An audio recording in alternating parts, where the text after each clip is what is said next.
Mereka yang bunuh budak-budak kecil, bom habis rumah orang apa semua, tiba-tiba Hamas penganas. Malang sekali orang Islam masih ada pemikiran macam itu.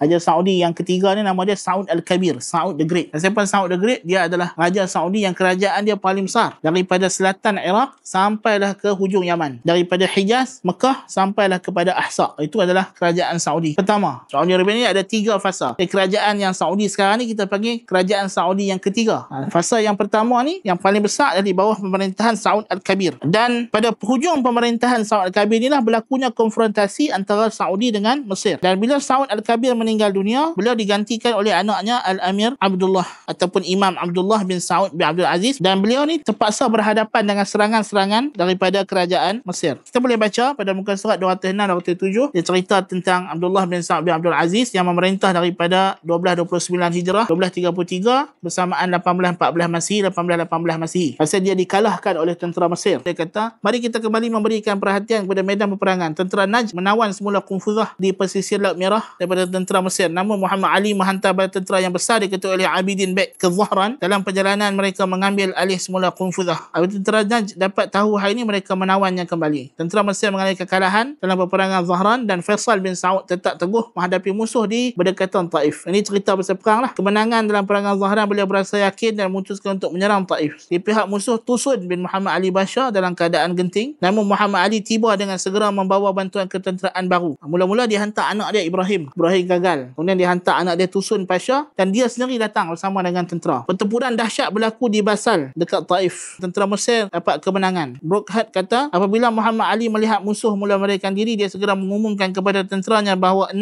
akan diberikan untuk setiap kepala Wahabi. Nampak? Kalau hampa bunuh satu Wahabi dapat $6. Dalam berapa jam 5,000 kepala dikumpulkan di hadapannya. Satu lembah sempit, 1,500 orang Wahabi dikepung dan dibunuh. Keseluruhan kem mereka, barang-barang dan kebanyakan unta mereka menjadi rampasan perang kepada tentera Turki. Turki di sini Mesir lah. Sebab kekalahan Wahabi katakan sebenarnya atas keputusan mereka untuk turun dari kawasan pegunungan ke tanah lapang, mereka tidak berdaya melawan pasukan berkuda Turki. Saud dalam pesanan terakhirnya kepada anak telah memberikan amaran agar tidak melakukan tindakan sedemikian. Dia katakan ialah masa kami belajar sejarah Saudi pun memang Syekh kami mengakulah bahawa Amir Abdullah ni ada beberapa taktik dia yang kurang tepat ketika dia perang itu. Qadarullah masya'a fa'al. Selain daripada pengkhianatan dalaman, Muhammad Ali Pasha ni telah melakukan banyak kezaliman yang sangat memalukan setelah peperangan Basal. Brokhat yang menyaksikan sendiri peperangan tersebut, dia saksi mata dalam buku dia Notes on the Bedouins and the Wahhabis, yang menyaksikan sendiri peperangan tersebut, mengutuk tindakan Muhammad Ali Pasha dengan sangat keras. Tindakan yang paling ringan adalah mayat-mayat tentera Wahabi dibiarkan untuk dimakan anjing. Bayangkan, tiba-tiba Wahabi pula ekstremis. Apa punya cerita ni? Logik apa ni? Ini dah jadi macam cerita Yahudi dengan Hamas lah. Tiba-tiba Hamas pula yang penganas, Hamas pula yang salah. Mereka yang bunuh budak-budak kecil, bom habis rumah orang apa semua, tiba-tiba Hamas penganas. Apa punya pemikiran? Malang sekali orang Islam masih ada pemikiran macam itu. Muhammad Ali marah dan menawan Turubah. Kemudian dia tiba di Asir, menundukkan suku-suku kabilah di kawasan sekitarnya sebelum pulang ke Mekah melalui Qunfuzah. Kemudian dia balik ke Mesir. Sebaik saja Muhammad Ali kembali ke Tihamah setelah berperang di Asir, anaknya mula bersiap siaga di Madinah untuk menyerang Najd. Dia marah dan menawan beberapa kota terkenal di wilayah Qasim seperti Ar-Ras dan lain-lain. Tapi berjaya dipintas oleh tentera Najd yang mana tak ada berita lah sampai kepada dia. Muhammad Ali telah tiba di Giza, Mesir pada tanggal 15 Rajab 2003,